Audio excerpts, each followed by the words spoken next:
Hello बच्चों, कैसे हैं आप लोग। मैं उम्मीद करता हूं आप ठीक होंगे, स्वस्थ होंगे, हेल्दी होंगे और आपका रिवीजन चल रहा होगा on the right track. So all the best, I am the best. इस मंत्र के साथ आज की क्लास हम शुरू करते हैं बेटा।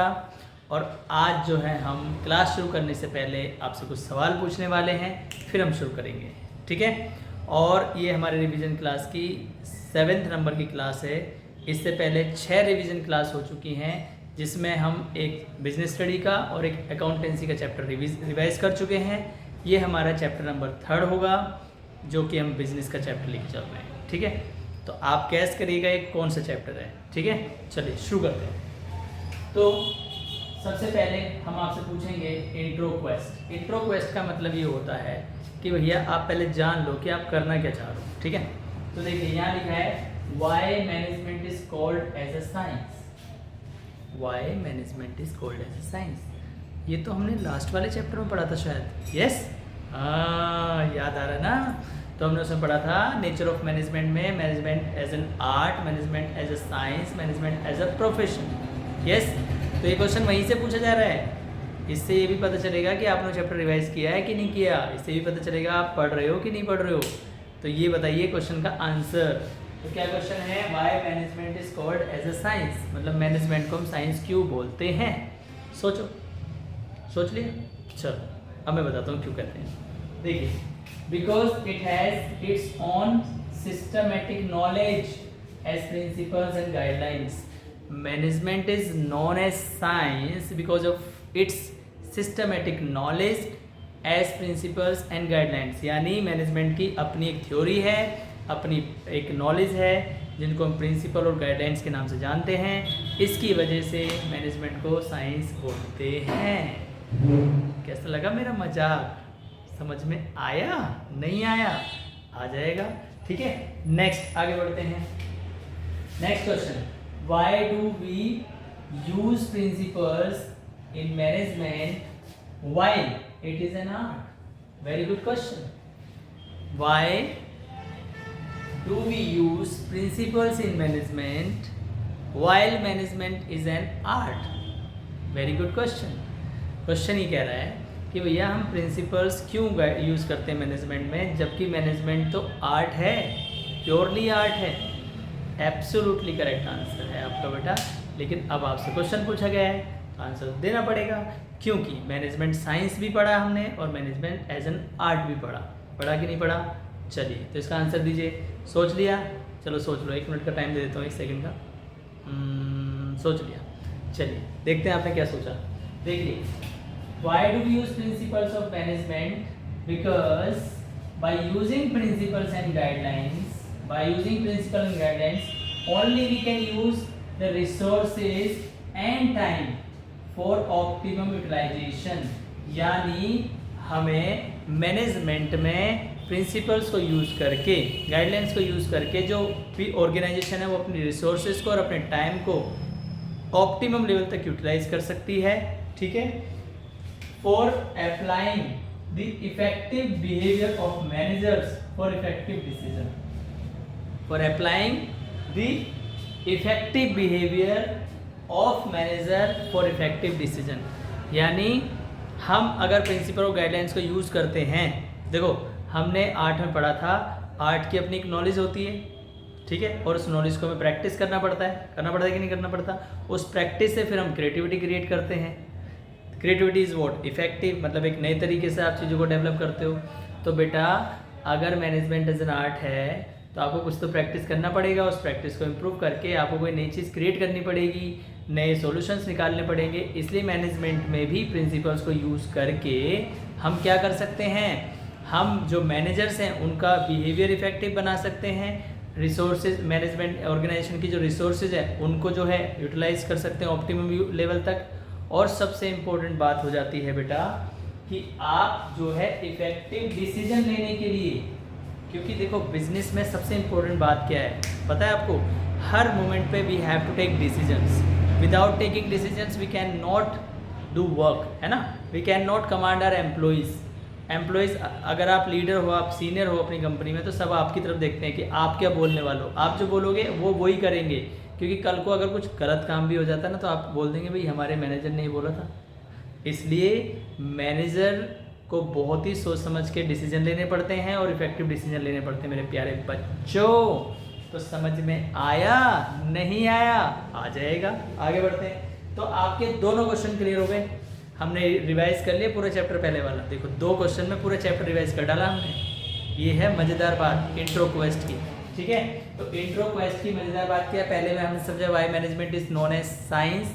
तो management is known as science because of its principle and guidelines as a systematic knowledge of body, मतलब सिस्टमेटिक बॉडी ऑफ नॉलेज, ठीक है। फिर हमने बात करी why do we use principles in management while it is known as an art. अब देखो यहाँ से क्वेश्चंस भी क्रिएट हो रहे हैं। बोर्ड एग्जाम में ये क्वेश्चन आ जाएगा तो आप आंसर टक से लिख दोगे, और ऐसे क्वेश्चंस आते हैं मेरे प्यारे बच्चा, ठीक है। So why do we use principles in management? Because we have to use the resources at optimum level, we have to take effective decisions by making the effective behavior of the managers। तो ये इसका answer हो गया, ठीक है। ये principal और guidelines के थ्रू ही एप्लीकेबल है। भाई आपके पास कोई लॉस होंगे, कोई प्रिंसिपल्स होंगे, उन्हीं के थ्रू तो आप प्रैक्टिस करवाओगे ना, लोगों से काम करोगे। भाई देखो जब आप किसी को इंस्ट्रक्शन देते हो, आप गाइडलाइंस क्लियर करते हो, आप रूल बनाते हो कि आपको ये करना है और ये नहीं करोगे तो ये पनिशमेंट होगा, है ना। ये बहुत इंपॉर्टेंट बात हो जाती है। तो ये 2 प्रिंसिपल्स, दोनों क्वेश्चंस के आंसर हो गए। आगे बढ़ते हैं। Next last but not least question, इसके बाद हम शुरू करते हैं। तो नेक्स्ट है आपका, अब आपको कुछ दिमाग में आ रहा होगा ना कि हम क्या पढ़ने वाले हैं। नहीं आ रहा? अभी आ जाए। देखो what are the principles of management. हाँ यही पढ़ने वाले हैं भैया। अब यहाँ से आपसे पूछ लिया what are the principles of management. Principles हैं क्या? तो principles are the broad guidelines, broad and general guidelines for decision making and behaviour application of the managers. देखिए principles of management nothing but are the broad and general guidelines for making the effective decisions and behaviour applications of the managers. यानी managers को effective decision लेने के लिए उनके behaviour को apply, उनके behaviour में नई नई वैल्यूज़ को अप्लाई करके उनको इफेक्टिव बनाने के लिए जो गाइडलाइंस होती हैं, जो हम यूज़ करते हैं, उन सबको हम प्रिंसिपल्स बोलते हैं। तो बेटा आज का जो चैप्टर शुरू होने वाला है वो होने वाला है chapter number 2 principles of management. आया समझ में? नहीं आया? आ जाएगा बेटा, टेंशन लेने की जरूरत नहीं है। ये रिवीजन क्लास हम ऐसे ले रहे हैं, अगर आपने ये वीडियोज़ ही देख ली ना मात्र, तो पूरा चैप्टर आप यहाँ छप जाएगा इमेजेस के रूप में, आप भूलने वाले ही नहीं हो बेटा। पूरा चैप्टर इस तरीके से रिवाइज कराया जा रहा है आपको।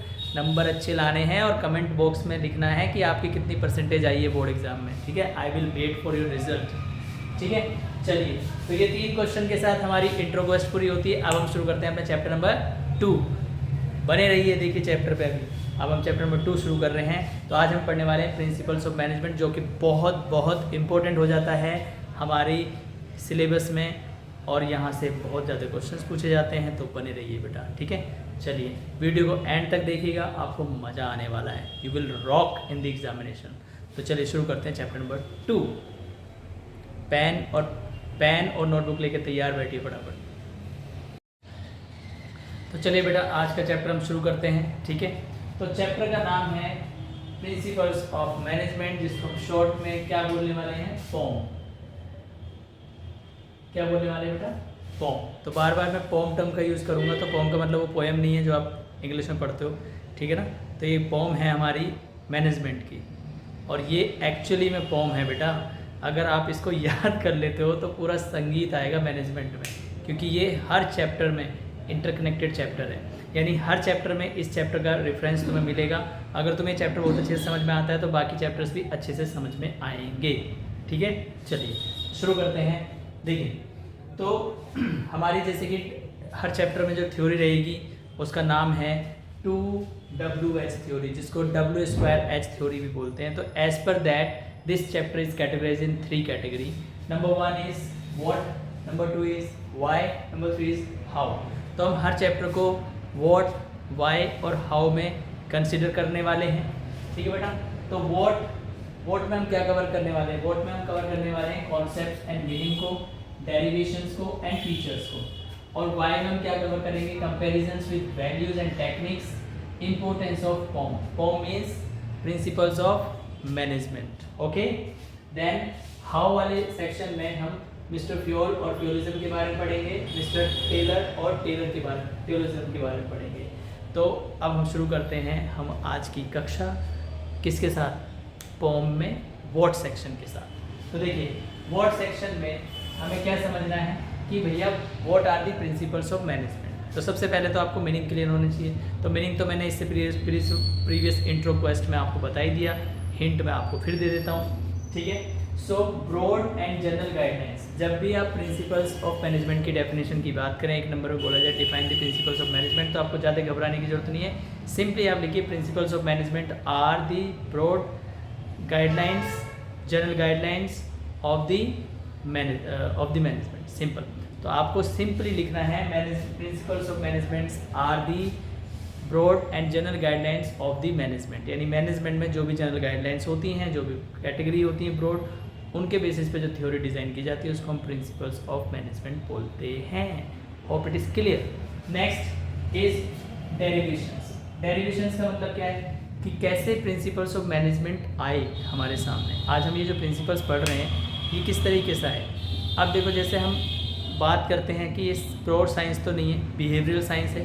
तो प्योर साइंस के जो प्रिंसिपल्स हैं जैसे ग्रेविटी हो गया, न्यूटन लॉज हो गया, है ना, ये सारे प्रिंसिपल्स तो ऑलरेडी एप्लीकेबल हैं, यूनिवर्सल ऑलरेडी एग्जिस्ट करते हैं और इनको हम टेस्ट भी कर सकते हैं। लेकिन जो प्रिंसिपल्स हैं, ये मैनेजमेंट के जो प्रिंसिपल्स हैं, ये ऐसे प्रिंसिपल्स नहीं है बेटा। ये क्या करे गए हैं, ये तो जो बिहेवियर है मैनेजर्स के, जो ऑर्गेनाइजेशन के बिहेवियर हैं, उनको पहले ऑब्जर्व किया गया।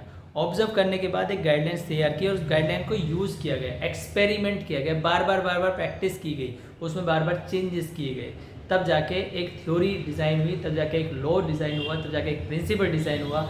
इसीलिए इनके जो प्रिंसिपल्स के डेरिवेशंस होते हैं वो 2 पॉइंट पे होते हैं। पहला होता है ऑब्जर्वेशंस, दूसरा होता है आपका एक्सपेरिमेंट्स। तो ऑब्जर्वेशन किस चीज़ पे होता है, अब क्योंकि मैनेजमेंट के जो प्रिंसिपल्स हैं, क्योंकि मैनेजमेंट जो साइंस है वो सोशल साइंस है, और सोशल साइंस को हम सॉफ्ट साइंस भी बोलते हैं और बिहेवियरल साइंस भी बोलते हैं। यानी जो मैनेजमेंट की पूरी थ्योरी है, मैनेजमेंट की जो पूरी साइंस है, वो बिहेवियर पैटर्न यानी ह्यूमन बिहेवियर के ऊपर स्टडी करके बनी है। और जनरली में देखा जाए तो मैनेजमेंट है भी ह्यूमन बिहेवियर के लिए।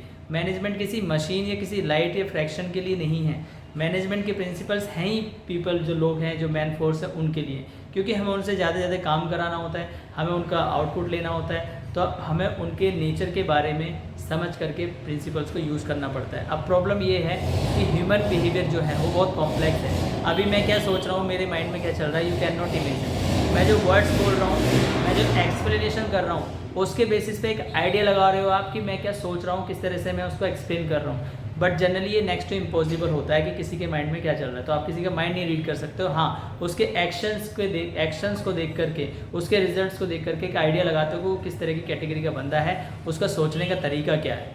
तो इसलिए मैनेजमेंट के जो प्रिंसिपल्स होते हैं वो बेटा बाय नेचर इन कॉम्प्लेक्स होते हैं, मतलब इतने ईजी भी नहीं होते। बट हाँ प्रॉब्लम ये है कि इसको समझना इतना आसान है क्योंकि ये सिचुएशनल होते हैं, इनको चेंज किया जा सकता है, रिजिड नहीं होते, फ्लेक्सिबल होते हैं नेचर में, ठीक है ना। तो इनका डेरिवेशन 2 पॉइंट्स में होता है। सबसे पहले नंबर पे आता है आपका ऑब्जर्वेशंस, दूसरे नंबर पे आता है एक्सपेरिमेंट्स ऑन बिहेवियर।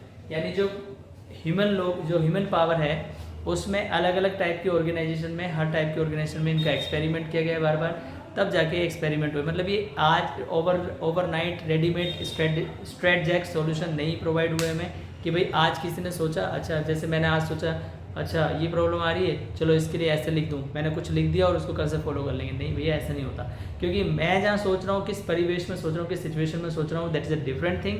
और वही प्रॉब्लम कहीं और ऐसी एग्जिस्ट होगी कि नहीं होगी, that is a different thing. इसका एक और एग्जाम्पल है, समझिए कुछ बच्चों को लगता है कि भैया ये चैप्टर जो है बहुत टफ है, इसको मैं तैयार नहीं कर पाऊँगा, इसको टफ करना बड़ा टफ टास्क है। कुछ बच्चे ऐसे होंगे जिनको वही सेम चैप्टर जो है बहुत इजी लग रहा होगा। तो आप कैसे डिसाइड करोगे वो चैप्टर टफ है कि इजी है? आपके लिए कॉम्प्लेक्स हो जाएगा। अगर मान लीजिए 100 बच्चों के ऊपर आपने सर्वे किया, 50 बच्चे बोल रहे हैं चैप्टर टफ है, 50 बच्चे बोल रहे हैं चैप्टर इजी है, आप तो फंस जाओगे वहीं पे, क्योंकि ना तो आप उसको ये बोल सकते हो चैप्टर टफ है, किस बेसिस पे बोलोगे, है ना। हाँ आप ये हो सकता है कि मान लीजिए 100 में से 80 बच्चों का फीडबैक रहा कि चैप्टर टफ है और 20 बच्चों का फीडबैक रहा कि ये चैप्टर ईजी है। तो अब क्योंकि मेजोरिटी ज़्यादा है, 80% लोग कह रहे हैं कि भाई ये टफ है, तो इसलिए हम उसको टफ की कैटेगरी में डाल सकते हैं कि हाँ भाई अगर ये 80 लोग कह रहे हैं तो यहाँ मेजोरिटी वाला खेल आ जाता है फिर, तो मेजोरिटी विंस, है ना, ये आपको भी पता है, तो मेजोरिटी विंस, तो उसके हिसाब से उसका सोल्यूशन दे दिया जाता है। लेकिन ये एक सर्वे के ऊपर आधार पे प्रिंसिपल नहीं बनते, मैनी ईयर्स, कई साल लग जाते हैं। आपको एक रिसेंट एग्जांपल देता हूँ मैं। एक हाल ही में रिसर्च हुई, किसी व्यक्ति ने अपने 20-25 साल लगा करके एक रिसर्च निकाली कि भैया आदमी का जो जीवन है, यानी हम लोगों का जो जीवन है, वो उस जीवन में हम बहुत सारे काम करते हैं, ठीक है, और क्यों करते हैं, उन सब के पीछे रीज़न क्या है, खुश होने के लिए करते हैं ना। हमारे पीछे कोई भी लॉजिक होता है, अगर मैं कुछ भी काम कर रहा हूँ या आप कुछ काम करेंगे जीवन में, या जितने भी लोग काम कर रहे हैं वो कहीं ना कहीं खुशी ढूंढ रहे हैं, खुश होने के लिए काम करते हैं लोगों को लगता है कि भाई मैं अपनी फैमिली के लिए काम कर रहा हूँ, लोगों को लगता है कि भाई मैं अपनी जो है वाइफ के लिए काम कर रहा हूँ, अपने बच्चों के लिए काम कर रहा हूँ, अपने उसके लिए काम कर रहा हूँ। ना ना ना ना ना, ये सब तो धोखा है बेटा, दोगलापन है, दोगलापन है ये, ऐसा नहीं होता, ये सच्चाई है। सच्चाई ये है कि हम खुशी के लिए काम करते हैं, जिस काम में हमें खुशी मिलती है हम उसके लिए काम करते हैं बेटा, ये इंपॉर्टेंट बात है। तो 20 साल का जब सर्वे हुआ तो उन्होंने ढूंढा भाई पता लगाओ कि खुशी कैसे मिलती है, यानी कौन सा ऐसा काम है जिससे खुशी मिलती है। तो बहुत सारे सर्वे कुछ लोगों का कहना था भाई पैसा कमा करके खुशी मिलती है, कुछ लोगों का कहना था कि भाई फैमिली के साथ टाइम स्पेंड करने से खुशी मिलती है, कुछ लोगों का कहना था कि लाइफ में अगर तुम्हारा कोई गोल है और अगर आपने उसे अचीव कर लिया है तो उसके बाद खुशी मिलती है। ऐसे डिफरेंट सर्वे, और ये बहुत रियल सर्वे है बेटा, हार्वर्ड यूनिवर्सिटी का, मैं आपको फैक्ट बता रहा हूँ, आप इंटरनेट पे भी इसको सर्च कर सकते हो। तो इस सर्वे के अकॉर्डिंग उन्होंने काफ़ी समय लगाया, और बेटा आपको पता है आप हैरान हो जाओगे जब इसका रिजल्ट निकल के आया। तो इसका रिजल्ट देखो, जैसे अगर मैं आपसे एक क्वेश्चन पूछूं कि what are the key factor of making our life happy, यानी हमारी ज़िंदगी को हैप्पी बनाने वाला जो की फैक्टर कौन सा है। आपको ऑप्शंस मान लीजिए मैंने डाल दिया, पहले नंबर पे मैंने डाल दिया, पहले नंबर पे डाल दिया मनी, ठीक है, दूसरे नंबर पे डाल दिया मैंने गोल्स, ठीक है, और तीसरे नंबर पे डाल दिया मैंने रिलेशनशिप। क्या डाल दिया बेटा? रिलेशनशिप। अब बताओ आप, अगर आपको ये क्वेश्चन आ जाए बोर्ड एग्जाम में, आएगा नहीं वैसे, ऐसी जीके के लिए बता रहा हूँ कि what is the most important factor in our life to make our happy life, यानी हमारी लाइफ को खुश बनाने में या हमें खुश रखने में सबसे इंपॉर्टेंट फैक्टर किसका है? पैसे का, गोल्स का, या फिर रिलेशनशिप का? बताइए, सोचिए आंसर क्या होगा। मैंने भी यही सोचा था। बहुत से लोग सोचते हैं भाई देखो पैसे ही नहीं होगा तो खुशी कहाँ से होगी, तो पैसा इसका सबसे प्रोमिनेंट आंसर लगता है हमें। अच्छा, कुछ लोग कहते हैं यार पैसा तो नहीं हो सकता, क्यों? पैसा तो आता है जाता है, तो पैसा आने के बाद भी हमारी लाइफ में कोई पर्पज़ होना चाहिए, तो गोल, तो लोग इसको भी करेक्ट मान लेते हैं, ठीक है, और इसको इग्नोर करते हैं। और जबकि इसका राइट आंसर क्या है? रिलेशनशिप। तो बेटा अगर ज़िंदगी में तुम्हें सफल होना है और ज़िंदगी में तुम्हें खुश रहना है तो तुम्हें एक काम करना पड़ेगा, पैसा कमा करके खुश नहीं होगे आप। पैसा कमा करके खुश नहीं होंगे आप, ये ध्यान रखिएगा। आप जो है कोई गोल अगर आप उसे अचीव भी कर लेते हो उसके बाद भी आप खुश नहीं रहते, ठीक है ना, आप खुश रहोगे।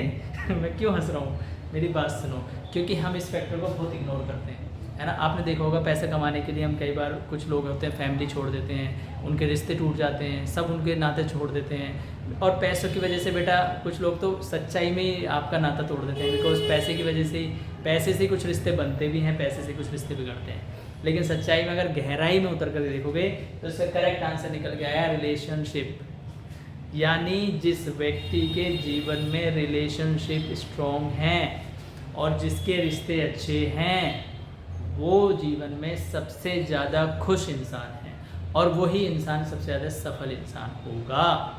अब आप कहोगे सर पैसा भी तो इम्पोर्टेंट है, मैं ये नहीं कह रहा हूँ बेटा, सब कुछ इम्पोर्टेंट, ये मेरी थ्योरी है ही नहीं, मैं ये थ्योरी पढ़ा ही नहीं रहा, मेरा तो चैप्टर ये लगे बेटा, मैं तो ये एग्जाम्पल आपको दे रहा हूँ कि किस तरीके से हमारी चीज़ें, हम चीज़ों को समझने की कोशिश करते हैं, है ना, किस तरीके से हम चीज़ों को इग्नोर करने की कोशिश करते हैं। तो हम क्योंकि अवेयर नहीं होते ना चीज़ों को लेकर के, इसलिए हमें सही जानकारी नहीं मिल पाती। तो मैं आपकी जानकारी बढ़ा रहा हूँ थोड़ी सी, है ना।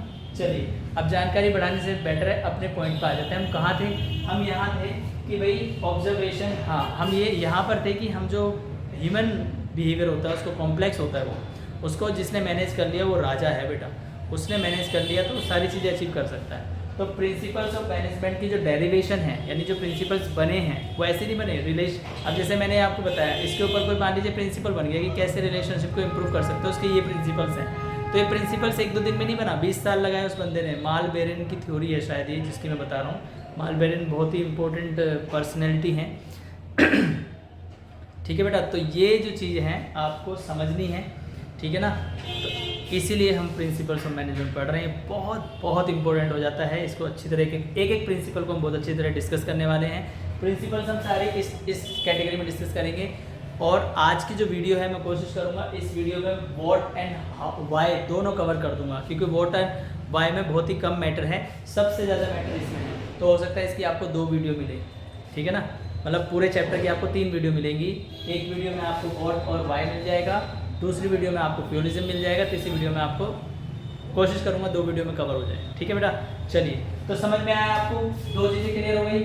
अब बात करते हैं फीचर्स की। फीचर से हमें एक्चुअली में समझ में आता है, देखो मीनिंग तो समझ में आ गई जनरल गाइडलाइन से लेकिन ये तो भूल जाओगे आप जब तक फीचर्स याद नहीं रहेंगे। तो फीचर्स क्या है समझिए। सो फीचर्स की बात करें तो फीचर्स को मैंने एक डेफिनेशन में बांधा है जिससे आप याद कर सकते हो। तो फीचर्स क्या है, यूनिवर्सल जनरल गाइडलाइन। क्या बेटा, universal general guidelines based on practice and experiments, flexibly behavioural cause and effect relationship for contingent. देखो 1 2 3 4 5 6 7 आपके सातों के सातों प्रिंसिपल आ गए इस डेफिनेशन में। एक बार डेफिनेशन याद कर लो, क्या डेफिनेशन है, universal general guidelines based on practice and experiment, flexibly for behavioural and cause and effect relationship for contingent.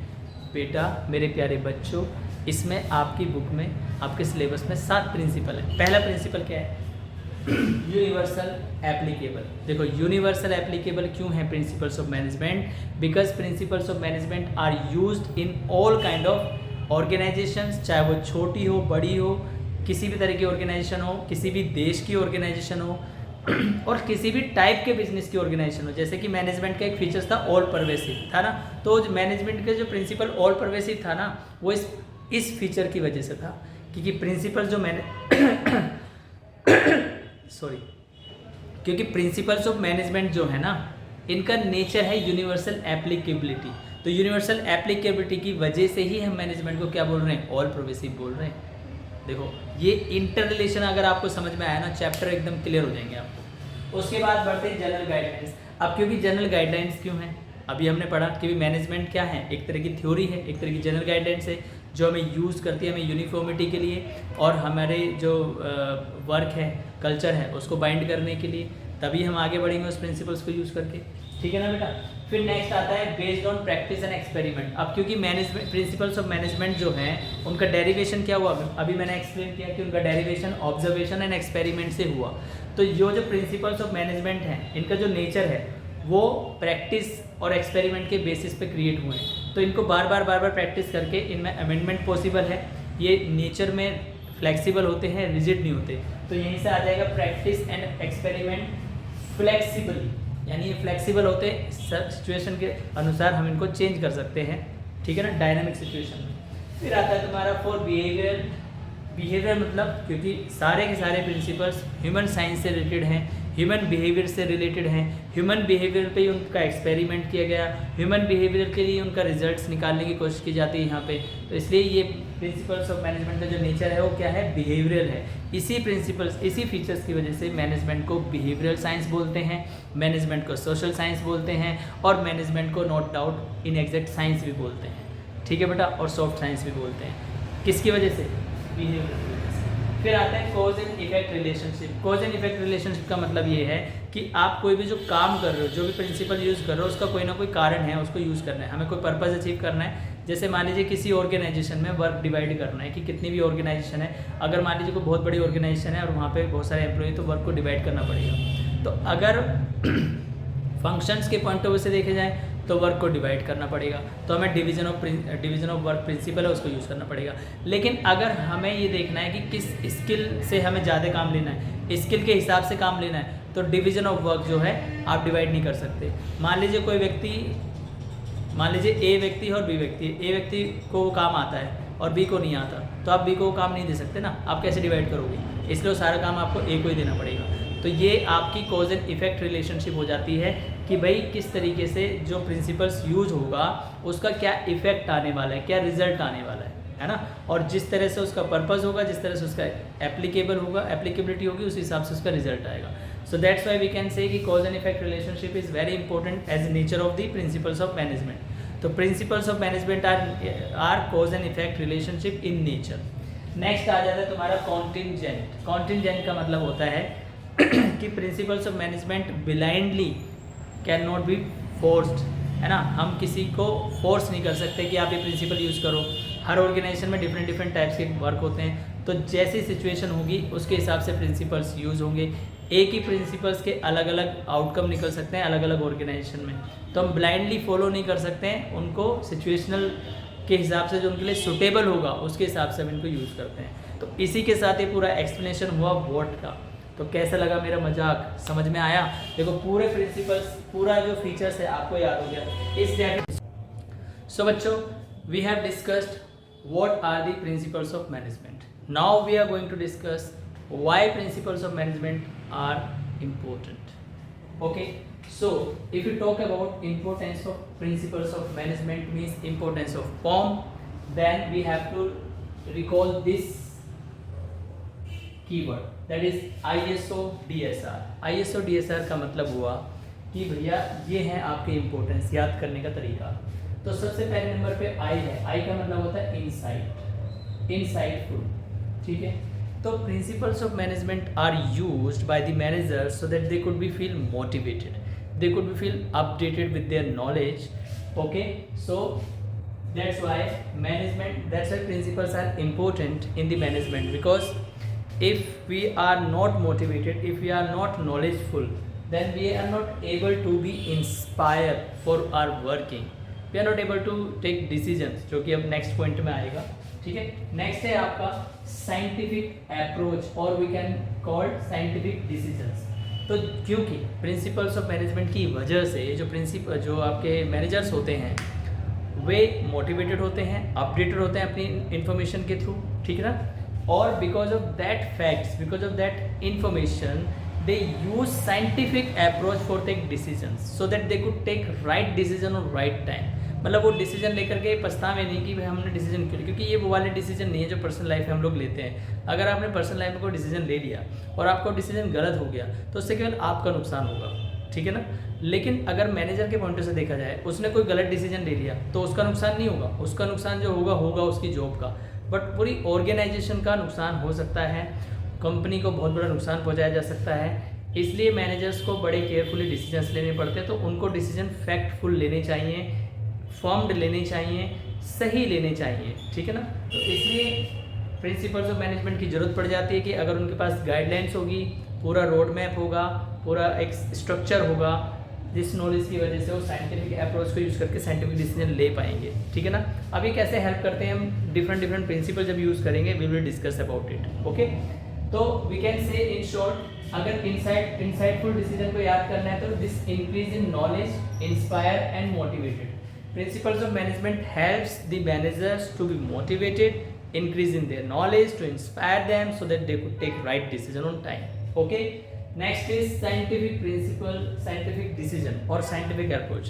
Scientific approach से कैसे होगा कि whatever decision they are taking, whatever decision they need to take, the decision should be scientific, means उसका कोई base होना चाहिए जो scientific हो, जिसकी वजह से वो कह सके मैंने इस बेसिस पे डिसीजन लिया है।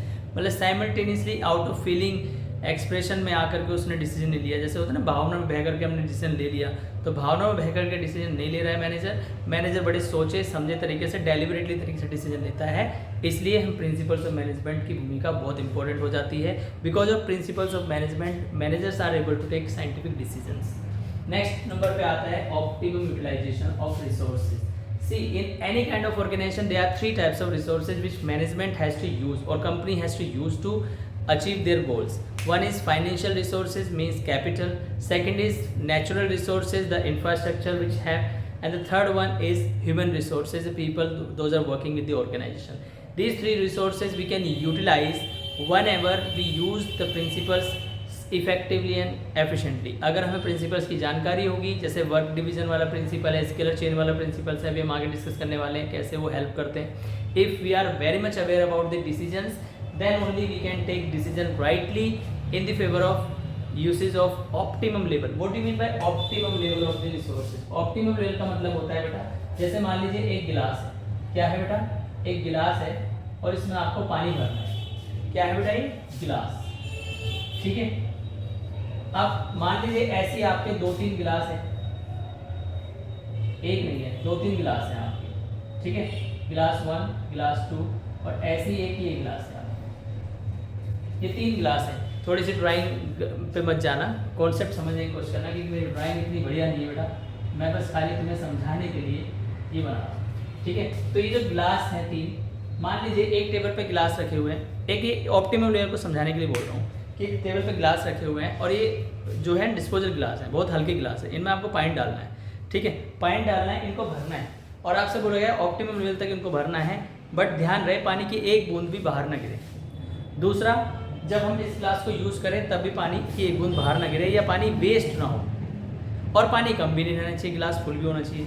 तो जब आप इसको भरेंगे इस लेवल तक अपने मोटर से, तो आप देखेंगे इसकी जो सतह है यहाँ तक आपने पानी भर दिया पूरा, तो क्या होगा, थोड़ा सा उसे उठाएंगे तो पानी छलक जाएगा, नीचे गिर जाएगा, तो आप क्या कर दोगे, वेस्ट कर दोगे। तो ये ऑप्टिमम लेवल तक लोग समझते हैं उसका पूर्ण इस्तेमाल, वो नहीं होता। ऑप्टिमम लेवल का मतलब ये नहीं होता उसका कि भाई पूरा इस्तेमाल कर लो और ताकि वो वेस्ट हो जाए।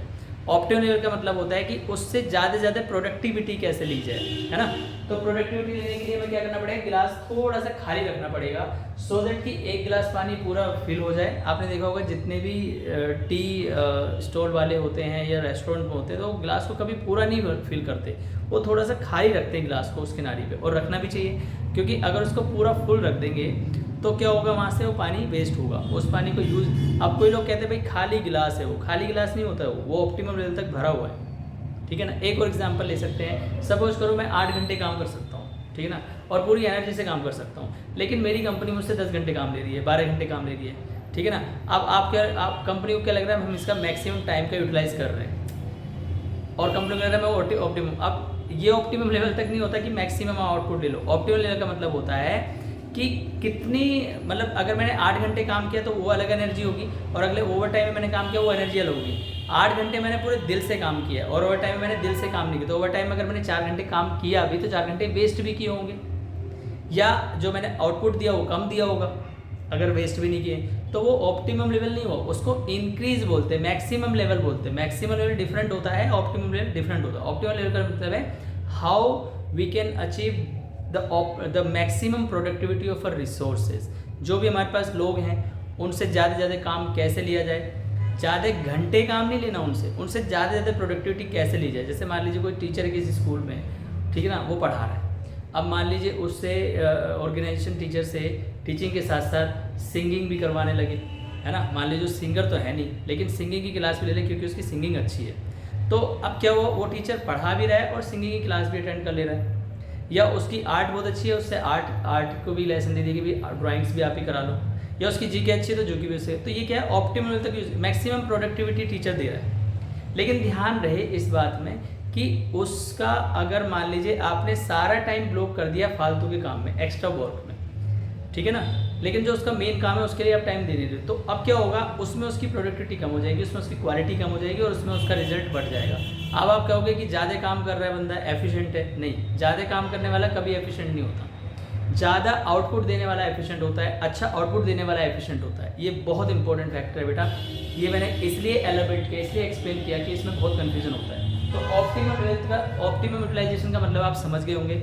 ऑप्टिमम लेवल का मतलब होता है, ऑप्टिमम यूटिलाइजेशन का मतलब होता है कि मेरे पास कोई रिसोर्सेज है तो उसे मैं अच्छे से इस्तेमाल करूँ विदाउट वेस्टिंग, है ना, कुछ वेस्ट ना हो, ये बहुत इंपॉर्टेंट फैक्टर है, ठीक है। चलिए आगे बढ़ते हैं हमारे दूसरे नंबर पे, डायनामिक एनवायरनमेंट क्रिएशन या फिर meeting the changes in dynamic environment. Principles of management की अगर हमें समझ है और हम मैनेजर हैं किसी कंपनी में, तो हमें ये बताइए मार्केट में क्या चल रहा है, मार्केट्स के लिए हम अपडेट रहेंगे। तो मार्केट से होने वाले जो चैलेंजेस हैं उनको हम ठीक से बीट कर सकते हैं, उनके लिए हम प्रिपेयर हो सकते हैं। जब हमें मार्केट की नॉलेज ही नहीं है तो हम क्या मार्केट के बारे में जानेंगे, क्या नॉलेज अपडेट करेंगे, क्या लोगों को बताएंगे, क्या डिसीजन लेंगे।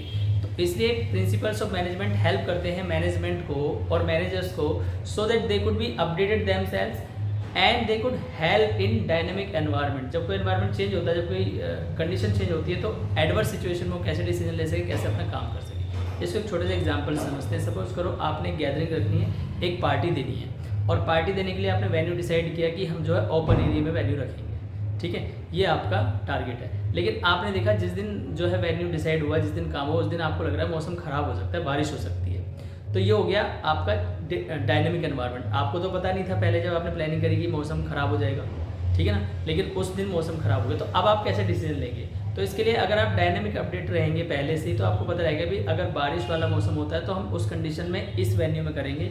तो यानी हमें वेन्यू ऐसे सिलेक्ट करना है कि अगर हम वहाँ ओपन में कर सकते हैं तो ओपन में हो जाए, और अगर वहाँ से कोई मौसम चेंज हो तो हम कवर्ड एरिया में भी यूज़ कर सकें। तो हमें ऐसा प्लेस चूज़ करना होता है ताकि बारिश भी हो जाए तो हम कवर्ड एरिया में अपना फंक्शन कर सकें। ये क्या हुआ, आपका प्लान डायनेमिक हो गया अगर आपने दोनों तरफ से सोचा। तो this is the very important factor. Principles of management में हम बहुत सारे ऐसे प्रिंसिपल्स पढ़ेंगे जो हमें हेल्प करेंगे इस तरह के डिसीजंस लेने में। फिर बात करते हैं हमारे नेक्स्ट इज सोशल रिस्पॉन्सिबिलिटी। अब क्योंकि मैनेजमेंट क्या है, एक सोशल साइंस है, हमने पढ़ा था, है ना, पढ़ा था या नहीं पढ़ा था, मैनेजमेंट की डेफिनेशन भी पढ़ा कि जो मैनेजमेंट एज अ साइंस में हमने पढ़ा, management is not full exact science, management is a social science, management is a soft science, means management works for people, management work on behavioural pattern. तो इसीलिए management की जिम्मेदारी हो जाती है सोसाइटी के लिए सोशल वर्क करना भी, है ना, क्योंकि बिजनेस जो होता है सोसाइटी के लिए होता है, सोसाइटी के लोगों के लिए होता है, और सोसाइटी के लोग ही बिजनेस को करते हैं। तो इसलिए सोसाइटी के भी अपनी रिस्पॉन्सिबिलिटी होती है। तो हर बिजनेस को अपनी सोशल रिस्पॉन्सिबिलिटी फुलफिल करनी होती है। तो मैनेजमेंट को अपनी सोशल रिस्पॉन्सिबिलिटी फुलफिल करने के लिए हमें कुछ गाइडलाइंस का ध्यान रखना पड़ता है, जिसको हम एथिक्स, कोड ऑफ एथिक्स बोलते हैं। हर प्रोफेशन में तुमने देखा होगा कोड ऑफ एथिक्स वर्क करते हैं कि भाई ये सही प्रैक्टिस है और ये गलत प्रैक्टिस है, ताकि एक यूनिफॉर्मिटी आ सके सोसाइटल ऑब्जेक्टिव को फुलफिल करने के लिए। उनकी जिम्मेदारी पूरी हो कि हम सोसाइटी के लिए काम कर रहे हैं, है ना, या हम जो भी प्रोडक्ट बना रहे हो सोसाइटी के लिए कैसे वैल्यू क्रिएट कर रहा है, सोसाइटी के लिए कैसे अपॉर्चुनिटी क्रिएट कर रहा है, सोसाइटी के लिए कैसे वैल्यू एडिशन हो रहा है। This is very important for that. Okay, फिर बात करते हैं last but not least, that is training development based on research. अब प्रिंसिपल्स ऑफ मैनेजमेंट क्या होते हैं, रिसर्च गाइडलाइंस होती हैं, ओवर ऑफ डिकेड्स उन पर काम हुआ है, प्रैक्टिस हुई है। तो इनकी वजह से क्या होता है कि हम प्रॉपर तरीके से ट्रेनिंग कर पाते हैं, प्रॉपर तरीके से डेवलपमेंट कर पाते हैं, तो हमें हेल्प हो जाती है। हमें डाउट नहीं होता कि हम इस प्रिंसिपल्स को यूज़ कर रहे हैं तो हमें कोई नुकसान होगा कि नहीं होगा। वो बात अलग है कि उसके रिजल्ट्स वेरी कर सकते हैं, because principles are flexible not rigid, this we have discussed, है ना, in nature. In features we have discuss कि प्रिंसिपल्स ऑफ मैनेजमेंट जो होते हैं वो फ्लेक्सिबल होते हैं। तो फ्लेक्सिबल होते हैं ताकि उनका रिजल्ट जो है डिफरेंट आएगा, तो उससे घबराने की जरूरत नहीं है। बट इम्पोर्टेंट बात यह है कि हर सिचुएशन में वो प्रिंसिपल्स यूज़ हो सकते हैं और हम मैक्सिमम आउटपुट ले सकते हैं अपने रिसोर्सेज का। तो बेटा इसी के साथ मैंने 6 के 6 इंपॉर्टेंट डिस्कस किए हैं आपको, ये आप याद करिए एग्ज़ाम में, बहुत इंपॉर्टेंट है ये। यहाँ से एक नंबर के क्वेश्चन और आपके long question, even case studies design होती हैं। यहाँ से क्वेश्चन कैसे बनते हैं ये आपको ज़रूर पता होना चाहिए। जैसे मैं आपको एक एग्जांपल देता हूँ, आपसे 1 नंबर में क्वेश्चन पूछ लिया, how management is helpful for managers to make them knowledgeable, to make them inspire, है ना, यानी मैनेजमेंट कैसे हेल्प करता है एक मैनेजर को इंस्पायर करने के लिए। तो आपसे इनडायरेक्टली ये इंपॉर्टेंस पूछ ले गए 1 नंबर में। तो आप क्या करोगे, management helps making the managers inspire, motivated and knowledgeable because it provides insightful information. It provides insightful information for the managers. It helps a manager for the training so that they can increase their knowledge, they can inspire and they can be motivated. अभी तो मैंने ज़्यादा explain कर दिया, इतना आपको explain करने की जरूरत नहीं है 1 नंबर क्वेश्चन में। अगर यही सेम क्वेश्चन 3 नंबर में आता तो आप इतना एक्सप्लेन कर सकते हो जितना मैंने किया। तो 1 नंबर में आपको केवल इतना ही लिखना है, management helps the managers to make them inspire because of insightful knowledge, making them insightful knowledge, insightful decisions की हेल्प से मैनेजर्स मोटिवेट होते हैं। देखो उनको नॉलेज मिलेगी, उनकी नॉलेज इंक्रीज होगी, तभी तो इंसाइट अंदर से वो मोटिवेटेड रहेंगे, इंस्पायर रहेंगे, है ना, और सही डिसीजन ले पाएंगे। ये आपसे 1 नंबर में क्वेश्चन पूछा जा सकता है कि भाई किस तरीके से जो है मैनेजमेंट साइंटिफिक डिसीजन लेने में हेल्प करता है, यानी मैनेजमेंट साइंटिफिक डिसीजन लेने में कैसे हेल्प करता है। तो आप बताएंगे management provide scientific decision because it is the guidelines well research by the expert and authors over a decades. Simple, ख़त्म काम। इससे ज़्यादा एक्सप्लेन करने की जरूरत नहीं है आपको, ठीक है। तो इस तरीके से ये आपका importance of principles of management यानी पॉम हमने पूरा ओवर कर लिया है। इसी के साथ हमारा व्हाट सेक्शन और वाई सेक्शन पूरा कवर होता है। अब सो बेटा we have covered what section and why section of our this chapter. Now we'll enter into the next section, that is how principles of management works in management, means कैसे हम वो अपने goals को achieve कर सकते हैं। तो हम हाउ वाले सेक्शन में डिस्कस करने वाले हैं। आपको व्हाट और वाई सेक्शन में कोई भी क्वेरी है, कुछ समझ में आया नहीं आया तो आप कमेंट करके बताइए, और आप क्या जानना चाहते हैं यहाँ तक इस चैप्टर में ये भी मुझे कमेंट करके बताइए। इसी के साथ मैं विदा लेता हूँ, मिलता हूँ आपसे नेक्स्ट सेक्शन में, that is how section. So meanwhile this is विजय.com logging out, until meet again. Bye bye.